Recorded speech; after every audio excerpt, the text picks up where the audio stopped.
Hello student. तो एक बार फिर से आप सभी का स्वागत है आपके अपने चैनल एटीएम क्लासेस बाय सत्यम में। तो हम लोग जैसा कि आप जान रहे होंगे कि मैथ्स ऑनर्स बीएससी पार्ट 1 का हम लोग पेपर 1 का जो है एमसीक्यू सारा का सारा सॉल्व कर रहे हैं 2004 से लेकर के 2023 तक का। ठीक है, इसमें कि हम लोग 2010 तक ऑलरेडी सॉल्व कर लिए हैं और आज हम लोग करेंगे 2011 का। ठीक है, तो हमारे साथ बने रहें। जितना भी आपके पास एमसीक्यू होगा उसको तो हम लोग डिटेल में सॉल्व करेंगे ही, साथ ही साथ इसके आसपास जो क्वेश्चन हो सकता है वो भी सॉल्व करेंगे और जो क्वेश्चन में कुछ मिस्टेक्स रहता है जैसा कि आप हमेशा देखते होंगे उसको भी मैं यहाँ पर सुधारूंगा। ठीक है, तो सबसे फर्स्ट क्वेश्चन है आपका, if alpha beta gamma delta be the roots of the biquadratic equation x to the power 4 plus px cube plus qx square plus rx plus s is equal to 0, then we have to find out the value of sigma alpha square beta। ठीक है, यहां पर एक चीज missing है, sigma alpha square beta gamma भी होगा यहाँ पर या डेल्टा, कोई एक आपको और लेना पड़ेगा। ठीक है, यहाँ पर ये मिसिंग था, इसको आप ठीक करेंगे। तो sigma alpha square beta gamma, इसको निकालने के लिए आपको निकालना पड़ेगा sigma alpha beta gamma into sigma alpha. ठीक है, क्योंकि इसको इससे मल्टीप्लाई करेंगे तो अल्फा स्क्वायर वाला टर्म आपके पास मिलेगा। लेकिन जब आप अल्फा बीटा गामा टाइप के टर्म को sigma alpha type, sigma alpha मतलब क्या होगा, alpha plus beta plus gamma plus delta से मल्टीप्लाई कीजिएगा तो एक तो जब ये अल्फा अल्फा से मल्टीप्लाई होगा अल्फा स्क्वायर देगा, है ना, फिर एक और बीटा बीटा से मल्टीप्लाई होगा तो बीटा स्क्वायर देगा। लेकिन आपके पास 4 टर्म और ऐसे मिल जाएंगे जो कि एक्स्ट्रा होंगे, जैसे अल्फा बीटा गामा डेल्टा, फिर अल्फा बीटा गामा डेल्टा, इस टाइप के टर्म। तो आपको माइनस करना पड़ेगा 4 into alpha beta gamma delta, मतलब कि प्रोडक्ट ऑफ रूट्स। यहां हो जाएगा आपका सिग्मा, ये हो गया आपका product of roots taken 3 at a time. ठीक है, 3 करके यहाँ पर लिए हैं, तो यहाँ क्या आ जाएगा आपके पास जो इक्वेशन दिया हुआ है। ठीक है, सम ऑफ द रूट्स अगर आप एक बार लिख दूं मैं, सम ऑफ द रूट्स हो जाएगा आपका minus P by 1, sum of the roots taken 2 at a time आपके पास आ जाएगा q, फिर सिग्मा अल्फा बीटा गामा मतलब कि sum of the roots taken 3 at a time, ये आ जाएगा माइनस आर, और प्रोडक्ट ऑफ रूट्स जब निकालेंगे हम लोग अल्फा बीटा गामा डेल्टा, ये आएगा आपके पास एस। ठीक है, तो इसी की हेल्प से हम लोग यहाँ निकालेंगे।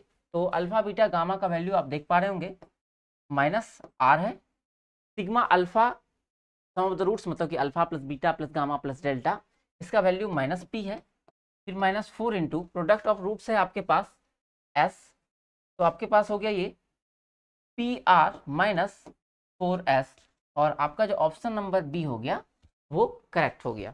ठीक है,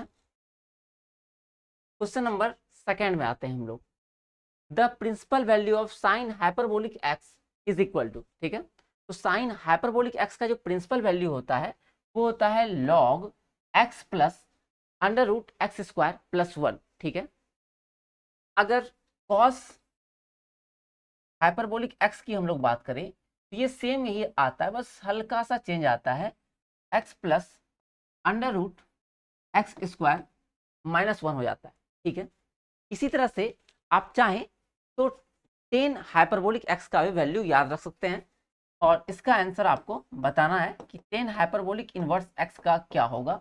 कमेंट बॉक्स में अगर आप बता पाएं तो बहुत बढ़िया।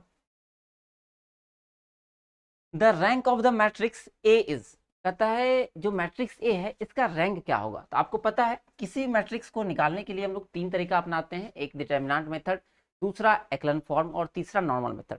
ठीक है, तो सबसे आसान अगर आपके पास 3x3 का मैट्रिक्स है या उससे कम है तो डिटर्मिनेंट मेथड बहुत ही आसान रहता है। अगर आप इसको निकालेंगे डिटर्मिनेंट ए और आपका डिटर्मिनेंट नॉट इक्वल टू 0 आता है ना, 0 के बराबर नहीं आता है, आपका रैंक क्या हो जाएगा, जो इसका ऑर्डर है मतलब कि 3 आ जाएगा। लेकिन अगर डिटर्मिनेंट आपका आ जाता है 0 तो रैंक ऑफ ए जो है वो लेस देन 3 हो जाएगा, मतलब कि या तो 2 या तो 1 या 0। ठीक है, वो फर्दर फिर हम लोग चेक करेंगे। तो सबसे पहला काम हम लोग निकालेंगे डिटर्मिनेंट ऑफ ए। तो फर्स्ट कॉलम के अलॉन्ग हम लोग ब्रेक करते हैं। तो 1 इंटू 5 दूनी 10 माइनस 6 कम 6, फिर -2, 4 दूनी 8 और 6 दूनी 12, फिर प्लस 3, यहाँ से 4 और -10। तो फिर सॉल्व कर लेते हैं हम लोग प्लस माइनस। तो ये आ जाएगा आपके पास 4, यहाँ से जाएगा तो 8 4 12 और 4 दूनी 8 हो जाएगा प्लस में, क्योंकि दोनों माइनस में आएगा। यहाँ से आ जाएगा आपके पास 10 में से 4 जाएगा तो होगा 6 और 6 तिया आ जाएगा 18 माइनस में। तो 8 4 12, 12 में से 18 जाएगा तो हो जाएगा -6 नॉट इक्वल टू 0। तो डिटर्मिनेंट चूंकि नॉट इक्वल टू 0 है तो हमारा रैंक क्या हो जाएगा, 3 हो जाएगा। ठीक है, पढ़ते हैं अगले क्वेश्चन में। A finite integral domain is a और एन। तो आपको पता होगा कि अ फाइनाइट इंटीग्रल डोमेन, ठीक है, ये फाइनाइट इंटीग्रल डोमेन, ये क्वेश्चन भी आपके 8 मार्क्स के लिए भी एग्जाम में पूछा जाता है।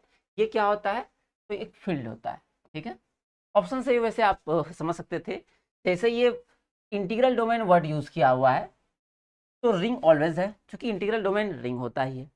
फिर आपका इंटीग्रल डोमेन तो हो ही गया, तो आपके पास दो ही ऑप्शन बचता है, या तो नन या तो फील्ड। ठीक है, तो जैसे ही आपका फाइनाइट इंटीग्रल डोमेन देगा तो वो फील्ड हो जाएगा। इसमें एक बात और याद रखिएगा कि जो आपका सिर्फ यहाँ पर अगर पूछता है ए फाइनाइट इंटीग्रल डोमेन, है ना, फाइनाइट वर्ड अगर यूज नहीं किया जाता है यहाँ पर, एन इंटीग्रल डोमेन सिर्फ इतना अगर रहता तो आपका मे और मे नॉट वाला कंडीशन आता, मे और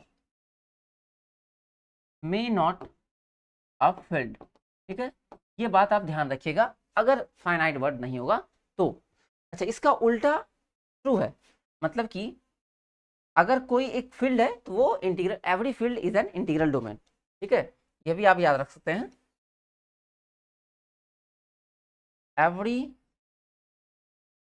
field is an integral domain. साथ ही साथ जो भी आपका रिंग है, जो भी फील्ड है वो रिंग भी होगा, जो इंटीग्रल डोमेन है वो रिंग ही होगा। क्योंकि अगर आपको डिफिनेशन याद हो तो रिंग क्या होता है, तो कोई दो ऑपरेशन जो भी रहे, जनरली हम लोग अगर मानते हैं दो ऑपरेशन, एक लेते हैं एडिशन और एक लेते हैं मल्टीप्लिकेशन। तो एडिशन के रिस्पेक्ट में होना चाहिए ये अबेलियन ग्रुप। ठीक है, अबेलियन ग्रुप होना चाहिए, अबेलियन। फिर मल्टीप्लिकेशन के रिस्पेक्ट में जो है ये होना चाहिए आपका सेमी ग्रुप। तो स्टार्टिंग का दो प्रॉपर्टी होना चाहिए, साथ में दो डिस्ट्रीब्यूटिव लॉ भी इसमें होना चाहिए, तो उसको हम लोग कहते हैं रिंग। अगर इंटीग्रल डोमेन की बात करें तो वैसा रिंग आपका जो कि जिसमें आइडेंटिटी एलिमेंट भी है, साथ में वो आपका आई थिंक कम्यूटेटिव भी होता है और नो जीरो डिवाइजर्स होता है। ठीक है, मतलब कि आइडेंटिटी आया, कम्यूटेटिव आया और साथ में नो जीरो डिवाइजर्स आया, मतलब विदाउट जीरो डिवाइजर्स होगा, तो उसको हम लोग इंटीग्रल डोमेन कहते हैं। उसी तरह से फील्ड में, अच्छा एक चीज और ध्यान रखना है कि कम से कम दो एलिमेंट इसमें होना चाहिए। ठीक है, इसमें भी और साथ में इसमें भी, मतलब एक एलिमेंट से काम नहीं चलेगा। फील्ड और इंटीग्रल डोमेन में आपके पास एटलीस्ट 2 एलिमेंट होना चाहिए।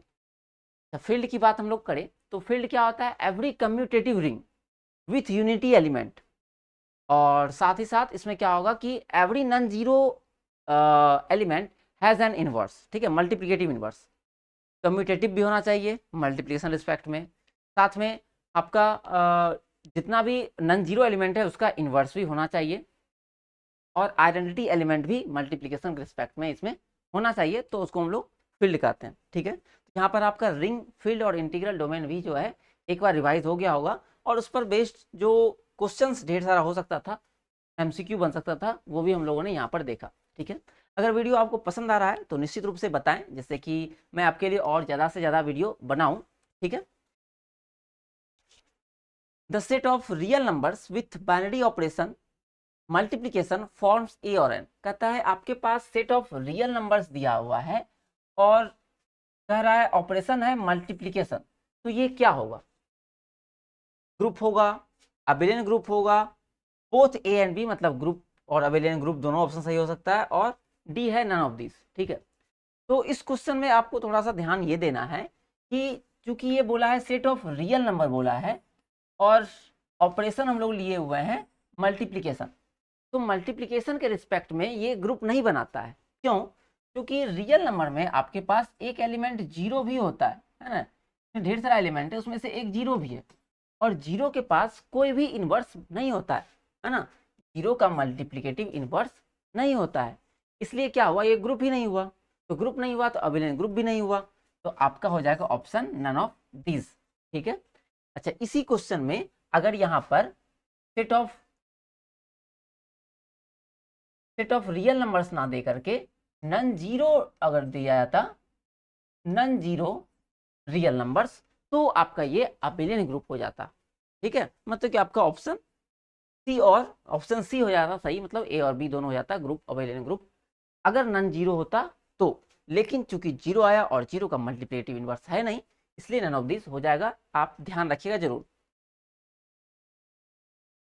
If f R to R where f x equal to this then f inverse 26, तो हमारे पास एक फंक्शन दिया हुआ है, उसका इनवर्स निकालना है, तो आपको ये बहुत ही आसान होता है। सिंपली क्या करना है, आपको एफ एक्स की जगह पर वाई लिख लेना है।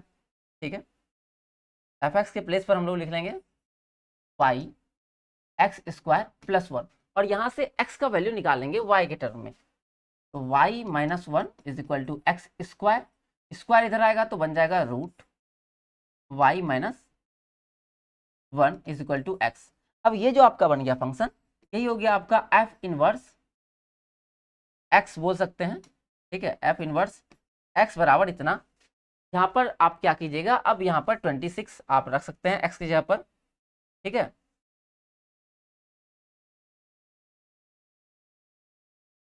अब यहाँ पर हम लोग रखेंगे f इनवर्स 26 इस वाले में। ठीक है, क्योंकि यही है आपका f इनवर्स x, तो आ जाएगा under root 26 minus 1, that is ये आ जाएगा आपका 25 का मतलब हो गया 5। ठीक है, ऑप्शन में आपके पास है प्लस माइनस 5, तो प्लस माइनस 5 दीजिए, हालांकि यहाँ पर आएगा 5 ही, और यहाँ अगर पुट करेंगे तो भले प्लस 5 से भी ये आ जाएगा 26, और माइनस 5 से भी आ जाएगा 26, इसीलिए हम लोग प्लस माइनस 5 दोनों लेकर चलेंगे, आंसर ये हो जाएगा आपका। ठीक है, अगला है 7th number, second last question है आज के वीडियो का। The number of generator of an infinite cyclic group is, ठीक है, तो इन्फानाइट साइक्लिक ग्रुप का जो नंबर ऑफ जनरेटर होता है, the number of generator of an infinite cyclic group is, तो ये होता है आपका 2 होता है। ठीक है, इसके बाद द रिलेशन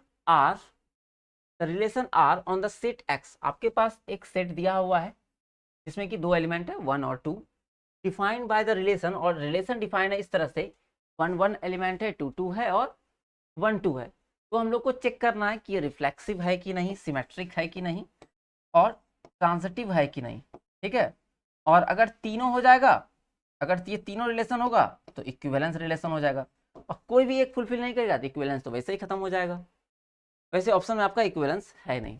ठीक है, तो पहला चेक करते हैं हम लोग रिफ्लेक्सिव के लिए। यहाँ पर 1 और 1 है, 1 और 2 है, तो रिफ्लेक्सिव के लिए आप लोग जानते होंगे कि for all A belongs to R. ठीक है, तो यहाँ पर 1 और 2 है, तो 1 1 भी है और 2 2 भी है, इसका मतलब ये रिफ्लेक्सिव रिलेशन तो है। ठीक है, अब चेक करते हैं सिमेट्रिक के लिए, तो सिमेट्रिक का डिफिनेशन कहता है कि for all A B, if A B belongs to the set of in the relation, then BA must belong to the relation।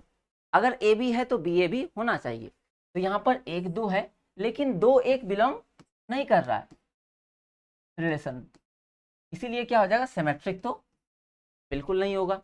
फिर ट्रांजिटिव के लिए, ट्रांजिटिव में क्या होता है कि AB और BC है तो हम लोग AC खोजते हैं, और AB है BC है ही नहीं तो भी ट्रांजिटिव चलता है ना। तो यहाँ पर आपको दिख रहा होगा कि 1 2 है और 2 से स्टार्टिंग वाला ये है 2, तो आपको फिर 1 2 आना चाहिए, तो 1 2 है ही। ठीक है, फिर दूसरा एक से ये खत्म हो रहा है, एक से शुरू हो रहा है, तो 1 2 होना चाहिए, तो 1 2 फिर है ही। इसका मतलब ये आपका ट्रांजिटिव भी हो गया। अब ऑप्शंस देख लेते हैं हम लोग का।